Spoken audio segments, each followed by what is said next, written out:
الرجيم بسم الله الرحمن الرحيم الحمد لأهله والصلاة على أهلها ولعنة الله على أعدائهم أجمعين أما بعد قالت فاطمة الزهراء سلام الله عليها الحمد لله على ما أنعم وله الشكر على ما ألهمه والثناء على ما قدم من عموم نعم ابتداها. فدکیہ کے بارے میں کچھ عرائض پیش کی تھی، آج اس کے اہم نکات کی طرف اشارہ ہے۔ سب سے پہلے جناب فاطمہ سلام اللہ علیہا نے اللہ تبارک و تعالیٰ کے حمد و ثنا انہوں نے شروع کی۔ آپ نے فرمایا الحمدللہ علی ما انعم، اللہ تبارک و تعالیٰ کا شکر ادا کرتی ہوں جو نعمت انہوں نے ہم پر نازل فرمائی ہے اس کے مقابلے میں۔ اسی طرح موہبات اور عنایات جو آپ نے کی ہے اور اس پر اللہ تبارک و تعالیٰ کی ثنا کرتی ہوں، گواہی دیتی ہوں کہ میرے باپ، میرے والد بزرگوار محمد صلی اللہ علیہ وآلہ وسلم اللہ کا بندہ ہے اور اس کے رسول ہیں۔ ہم اہل بیت اللہ کے رسول کے یادگار ہیں اور تمہارے درمیان اللہ تبارک و تعالیٰ کی امانت ہیں۔ قرآن کی شناخت ہمارے ذریعے ہوئی۔ پھر احکام الہی کا فلسفہ بیان کرتے ہوئے آپ نے فرمایا نماز کبر اور غرور سے انسان کو دور کرتی ہے۔ مولا امیر المومنین نے تمام جسمانی اور مالی عبادتوں کو تکبر سے رہائی کا وسیلہ قرار دیا۔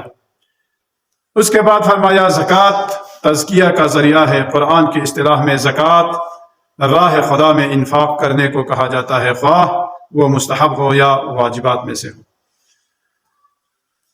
اس کے بعد فرمایا جناب سیدہ نے زکوٰۃ دینے سے مال کی کمیت اور کیفیت دونوں لحاظ سے اس میں اضافہ ہو جاتا ہے اور بڑھ جاتا ہے۔ قرآن کریم نے نماز اور زکوٰۃ کو دونوں کو یکساں قرار دیا ہے، کیونکہ زکوٰۃ دینے سے مال میں اضافہ ہوتا ہے اور نماز پڑھنے سے انسان کا عقیدہ اللہ کی نسبت مضبوط اور اس کے یقین میں اضافہ ہو جاتا ہے اور ہر چیز کی اس کے قبضہ قدرت میں ہے۔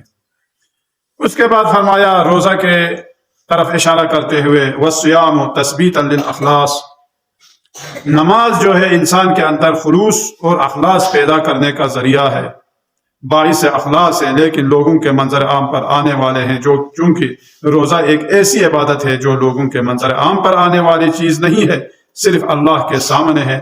جس طرح اخلاص میں بھی صرف اللہ تبارک و تعالیٰ کو مد نظر رکھا جاتا ہے، یعنی روزہ جو ہے وہ اخلاص میں زیادتی کا باعث ہے۔ کیوں؟ اس لیے کہ جو شخص روزہ رکھتا ہے، ہر مسلمان روزہ رکھتا ہے، اب اس کے دل میں جو کیفیت ہے وہ خلوص دل اور صرف خدا تبارک و تعالیٰ کی رضایت جو ہے اس کا منظور نظر ہوتی ہے۔ اس کے بعد حج کے لیے فرمایا حج دین کے استوار اور مضبوطی کا باعث ہے اور عدالت دلوں کے برابر ہونے کا باعث ہے۔ العدل تنسیقا للقلوب، کیونکہ اگر سماج میں عدالت برقرار ہو جائے تو معاشرہ میں کینہ حسد دلوں سے نکل جاتا ہے اور امن و امان کا گہوارہ بن جاتا ہے۔ اس کے بعد آپ نے امامت کی اہمیت کو بیان کرتے ہوئے فرمایا امامت معاشرے کے اتفاق اور وحدت کا باعث ہے۔ وطاعتنا نظاما للملہ وامامتنا ان للفرقہ، ہماری اطاعت تمام مسلمانوں پر جو ہے وہ فرض ہے، اسی لیے ہر مسلمانوں کو تفرقہ اور نفاق سے محفوظ رکھنے کا اگر جو کچھ ذریعہ ہے وہ ہماری امامت اور ہماری اطاعت میں مشمل ہے۔ جو امامت اہل بیت علیہ السلام کو قبول کریں گے ان میں جو ہے نا کوئی نفاق نہیں ہوگا، تفرقہ نہیں ہونی چاہیے۔ پھر کسی نے سوال کیا قرآن کریم اور سنت نبوی اکثر لوگوں کو بیان کر چکے ہیں اور ان پر ایمان بھی رکھتے ہیں اور ان پر عمل پیرا ہونے کے باوجود پھر یہ تفرقہ تمام مسلمانوں کے اندر کیوں؟ ابھی اتنے سارے مسلمان دنیا میں بستے ہیں، ان میں یہ جو تفرقہ کیوں ہے، یہ اتفاق کیوں نہیں ہے؟ اس وقت فرمایا انحرافات سے قرآن مجید آپ اور ہمیں نہیں روک سکتے۔ اگر صرف کیونکہ جنہوں نے کہا تھا نا حسبنا کتاب اللہ، ہمارے لیے کتاب کافی ہے، تو اگر کتاب کافی ہے تو یہ اتنے اختلافات کیوں؟ اختلافات نہیں ہونی چاہیے تھی۔ تو اس کے لیے فرماتے ہیں کہ مفسر، کیونکہ خود قرآن مجید تو آپ اور ہمیں بیان نہیں کر سکتے، لیکن ان کو بیان کرنے کے لیے کسی مفسر کی ضرورت ہے، اور مفسر اگر معصوم ہو تو ممکن ہے، لیکن اگر مفسر جو ہے وہ معصوم نہ ہو تو ممکن ہے وہ اختلافی باتیں ان سے سرزد ہو۔ اسی لیے فرمایا کہ معصوم کی اطاعت میں مضمر ہے کہ جو مسلمان اگر خطا سے بچنا چاہے تو معصوم امام کی جو ہے نا اطاعت میں وہ آ جائے۔ دوسرا جو ہے بغیر امامت کے عقائد اور افکار میں انحراف پایا جانا ممکن ہے، جیسا کہ حشام بن سالم نے امام صادق علیہ السلام کی موجودگی میں ایک شامی کو آپ نے جواب دیا۔ حشام نے کہا اگر قرآن و سنت کافی ہوتا تو آج میرے اور تمہارے درمیان اختلاف کیوں پیدا ہو؟ اب جو شامی ہے وہ کچھ اختلافی باتیں لے کر آئے ہیں، جو معاویہ کے ماننے والے۔ تو حشام جو ہے وہ حضرت امام جعفر صادق علیہ السلام کا خاص صحابی ہے، آپ کے فقہا میں سے۔ تو آپ نے یعنی اس شامی سے یہی کہا بھئی اگر تم کہتے ہو قرآن کافی ہے تو اگر کافی ہوتا تو مجھ میں اور تجھ میں اختلاف نہیں ہونا چاہیے تھا، ابھی جو تیرے اور میرے درمیان جو اختلاف ہے اس کا مقصد کیا ہے؟ بس قرآن کافی نہیں ہے، لہذا قرآن کے لیے معصوم مفسر کی ضرورت ہے۔ وہ کہتے ہیں کہ اور اسی اختلاف کی وجہ سے تم شام سے ادھر آئے ہو، اگر اختلاف ہی نہ ہوتا تو شام سے تم جو ہے نا یہ مسئلہ لے کر نہیں آتا ہے۔ تو اس وقت شامی چپ ہو گئے، اس کے پاس کوئی جواب نہیں تھا۔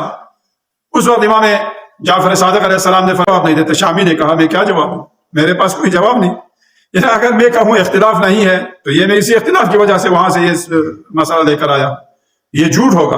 اور اگر کہوں قرآن و سنت رفع اختلاف کے لیے کافی ہے تو یہ بھی بےہودہ ہوگا، کیوں؟ یہ دونوں مدلول اور مفہوم کے لحاظ سے مختلف توجیہات رکھتے ہیں۔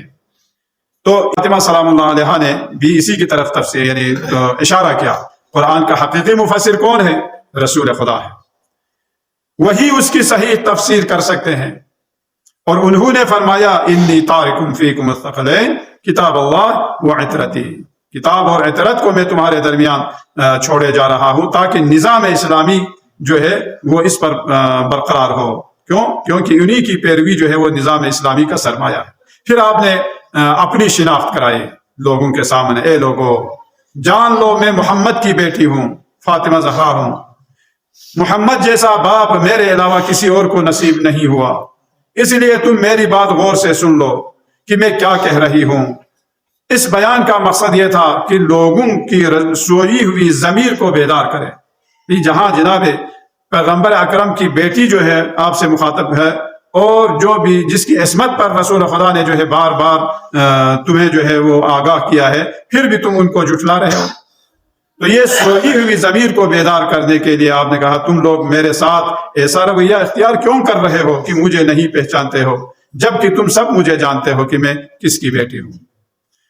اس کے بعد پیغمبر اکرم کی زحمات یاد دلائی کہ انہوں نے کس طرح دور جاہلیت کے ظلم و بربریت کے پردے کو چاک کیا اور یعنی لوگوں کو ہدایت کے راستے پر گامزن کیا۔ پھر امیر المؤمنین علیہ السلام کی جان فشانی اور اسلام کے لیے خدمات اور ان کے جہاد، ان کی طرف جو ہے اشارہ کیا۔ کیا ہے ان سے بڑھ کر جنہوں نے اسلام کی خدمت کی ہو یا اسلام کے لیے جان فشانی کی ہو، یا کیا کسی کو اتنی توفیق ہوئی جتنی توفیق امیر المؤمنین کو ہوئی ہو؟ پھر اس کے بعد جناب فاطمہ الزہرا کا تعجب اس وقت بڑھا کہ پیغمبر اکرم کا جنازہ ابھی دفن بھی نہیں ہوا تھا، لوگ اس بہانے سے کہ ہم نے فساد فتنہ جو ہے ختم کرنے کے لیے ہم نے ابو بکر کے ہم نے بیعت کی ہے، یہ کہہ دیا۔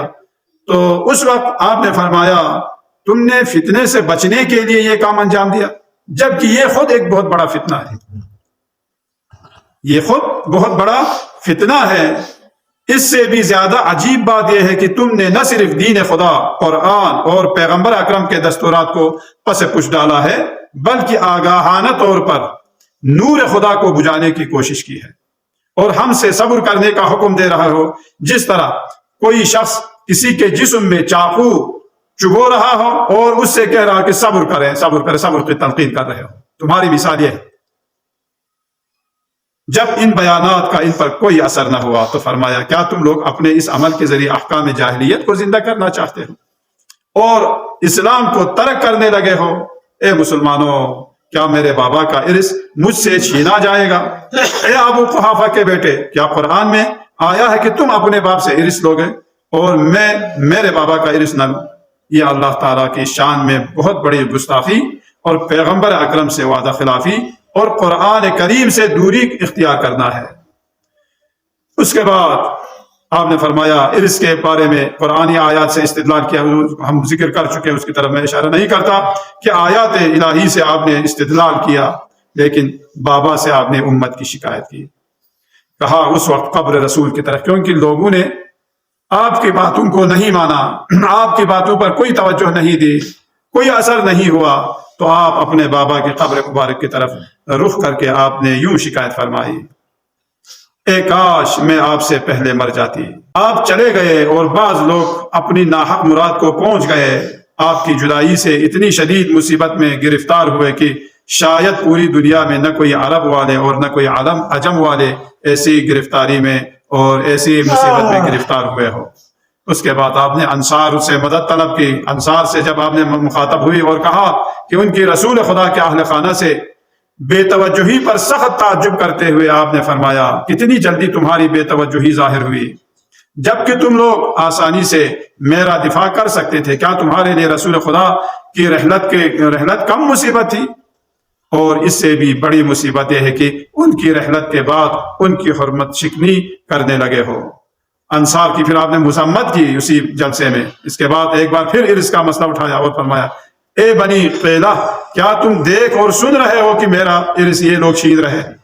بلکہ تمہارے پاس مدد مانگنے بھی آئی، لیکن تم لوگوں نے جواب نہیں دیا، جبکہ تم پہلے ہمارے مددگار تھے اور اچھی طرح ہماری باتوں پر عمل کرتے تھے. کیا ہوا؟ ایک دم خوفزدہ ہو گئے. یہ لوگ بے ایمان ہیں، ان کے خلاف اٹھ کھڑے ہو، شاید یہ لوگ اس کام سے باز رہے. کیا تم لوگ ان لوگوں کے ساتھ جنگ نہیں کرو گے جو اپنا عہد اور پیمان توڑ دیتے ہیں؟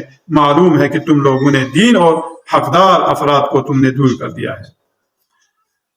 وصلی اللہ علی محمد وآلہ الطاہرین.